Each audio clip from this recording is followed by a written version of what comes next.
most haunted homes in the nation are ranked according to your opinion. Naturally, you should inquire with the Danish Paranormal Society. They put the luxurious and majestic property known as Voergaard Manor at the very top of the list. Due to the fact that it was constructed between the years 1481 and 1590, this Renaissance palace has been regarded as haunted ever since the early 1600s.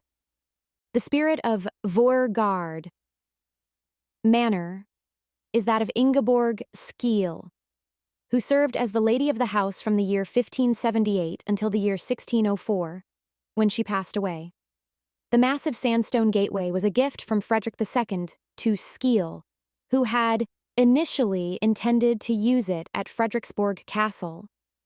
This remarkable piece of architecture is one of the most prominent examples of Renaissance architecture in the nation, and it is on par with the royal palaces that were constructed during the same time period.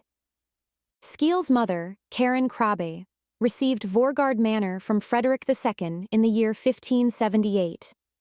Prior to that, the manor had been acquired by the royal family during the Reformation, which occurred around 40 years previously. Despite the fact that Krabbe was the formal owner, it was already obvious that her daughter had impressive managerial abilities. Skeel became the sole owner of the business when Krabbe passed away in 1588. She was married from 1560 until 1585, when her husband, Otto Banner, passed away.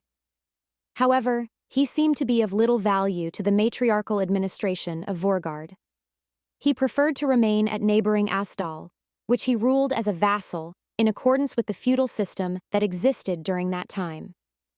It is possible that Skeel developed a large number of adversaries due to the fact that she was a woman, in addition to the fact that she took an entrepreneurial approach to administering the manor. As a result, stories about her cruel behavior became the stuff of local mythology. One of the rumors that circulated about her was that she had shoved the architect, a Dutchman called Philip Brandon, into the moat of the house so that she would not be required to pay him. Not only that, but it seems that she severed the fingers of children from peasant families who stole food from her fields. Skeel was a generous philanthropist, providing money to the construction of workhouses, a school for the needy, and a hospital in the region around Voergaard. This is despite the fact that she had a reputation for being a cruel old witch. Skeel is supposed to have haunted the home so widely after her death in 1604 that at one time a priest was sent to exorcise her in the surrounding marsh.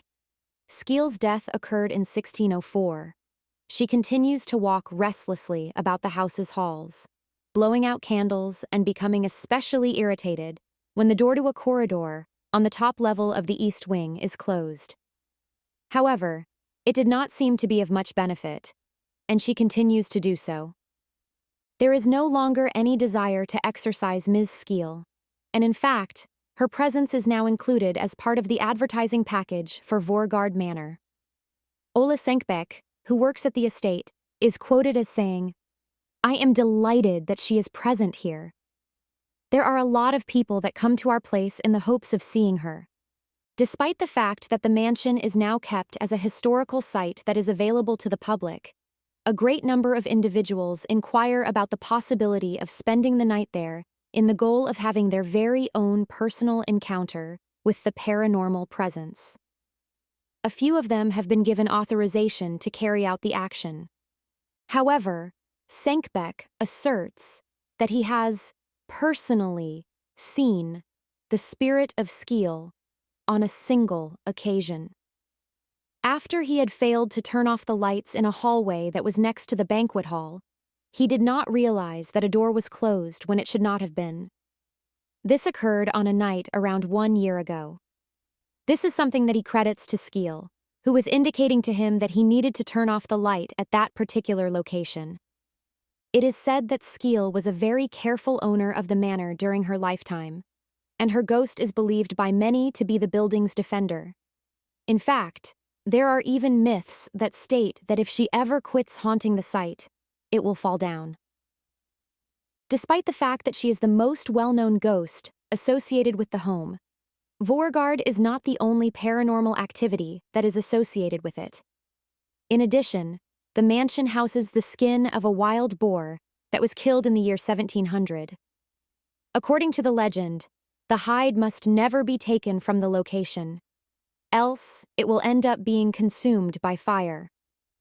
Those who are not fortunate enough to experience a haunting from Skeel may make do with exploring the dungeons of the house, which were still in use as late as the year 1840.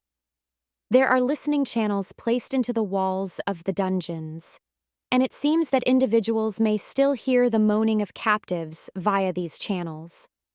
In addition, there is the well-known bloodstain, which may be seen on the floor of the tower located in the northeast.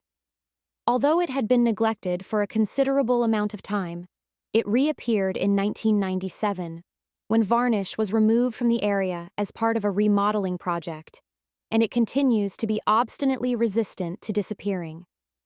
It is possible to temporarily eliminate the spot by polishing it, but it will always return after a few days have passed.